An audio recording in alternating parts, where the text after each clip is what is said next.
This game is why you brought in Malik Murphy. Duke is 5-0. Georgia Tech is 3-2. They're 1-2 in the conference. Georgia Tech is favored by 8.5 last I checked. First of all, Duke should be furious about that, right? Hey, you've lost twice. We've lost none. You lost to Syracuse and Louisville, which are good teams. Don't get me wrong. But a loss is a loss. A win is a win. I'd be mad if I were Duke.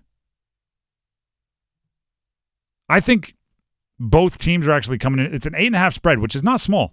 But I think both teams are coming into this with a similar game plan. They're both comfortable shortening the game. They're both comfortable kind of going into the final minutes expecting their team to make the 1 or 2 plays they need to win the contest. I was actually like workshopping this as a question. So let me, think about your answers to yourself. Going into this game, Duke versus Georgia Tech on the road at Georgia Tech. If I need to come up with a person for this, the football czar, if the football wizard met them at the 50-yard line before the game and said, "Coaches, come on up. We can play this game as usual. We can start with the opening kickoff. We can go first quarter, second quarter. You guys can have a nice halftime. Come back out, play the second half. We can play this game normal. Or if you both agree to it right now, we can start it with 6 minutes left in the fourth quarter, tie ball game." How do you feel about that? I think there's a decent chance both coach would go, "Yeah, I'll take a tie game with 6 minutes left. Let's do it." Because you look at Georgia Tech, they trust Haynes King. Haynes King, their quarterback, he's got a little bit of that moxie. Right? You trust your running game. You trust your defense. You get in trouble when you find yourself behind a bunch. You get in trouble when the other team starts cooking a little bit. So if you guarantee we're tied with 6 minutes left, it turns it into the game that they're trying to play. I think Duke is doing a similar thing, especially since Star Thomas and the running game have gotten going. They find a way to be around the win with like 5 minutes left. And then they've just out-executed teams down the stretch. I mean, they were down 20 with 8 minutes to go in the third, found a way to be in it at the end of the fourth quarter, found a way to execute one play better than their opponent. That's kind of what both of these teams' end goal is. If I'm an 8.5-point underdog, sounds good to me. Especially when you have faith in your quarterback like Georgia Tech has faith in theirs. Malik Murphy, specifically Malik Murphy to Jordan Moore, has been there when they need it.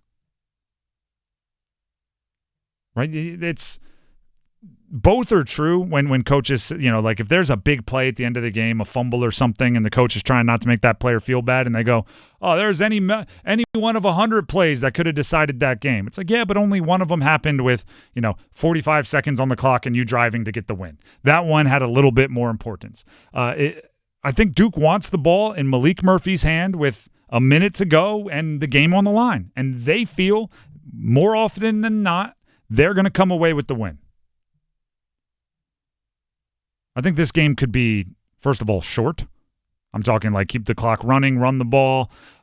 This might be 4 possessions per half for each team, and as opposed to like 6. And I think it'll be one of those games where it's not really more than a possession in either direction the entire game. This has like 21-17 written all over it. 21-17, and the way you get there is like 12-yard drives. 7-3, 7-10, yeah. 14-10. Like it's not like the UNC Duke game where UNC jumps out to a lead and then you got to come back, or vice versa. Do we have the clip from yesterday? Manny Diaz. Just Manny being Manny. Manny Diaz, head coach of Duke, about moving on from the UNC game, obviously, as they look towards Georgia Tech. It's always going to be something that's there, so what you do is you watch all the signs. I think there's just a physical toll. This, they had a bye last week. This is our 6th game in 6 weeks. But what we've talked to our players about is that, the standard's a standard, and we didn't set out to go 5-0. We didn't set out to just beat North Carolina. We have much bigger goals. And the standard doesn't really care what happened last week. And really what we drew the connection is, being 5-0 is the same thing as being down 20-0. It's only a reflection of what's happened in the past. It does not have anything to do with what happens next. And that's a mistake that everybody makes, just like everybody who might have thought the game was over when it was 20-0, or players who assume that we're in a place of comfort because we're 5-0. When the ball, hits the foot on Saturday night, we don't get 1st and 5 because we've won our first 5 games. It's going to be 1st down and 10, and so we have to go back to what wins a football game and start the process all over again. Leaving the UNC game in the past is one thing.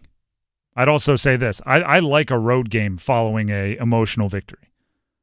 Road games always do come with a little bit of like us against the world, the traveling.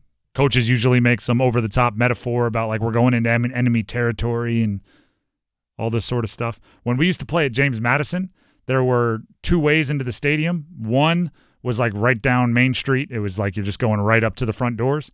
Another one, they called it the back way. You'd go through like woods and you just kind of pop out at the stadium. We would drive out of our way to go in the back way because coach wanted us to feel like we were going on like a raid where it's like we're sneaking up on the enemy. Maybe that helps. I know that Georgia Tech's crowd isn't always the craziest. We talked about that yesterday. But a road game, as far as like being in a hotel, being away, being in a different city, can tighten your group a little bit.